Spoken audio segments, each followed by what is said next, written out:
так вот, когда я пылесосю, пацаны знают, куда нужно ложиться, да? Каждый свое место.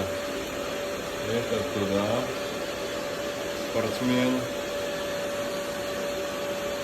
Этот на диванчик. Что ты? Морда. Устал? Не перетруждайся. Я попылесосю пока. Не переживай.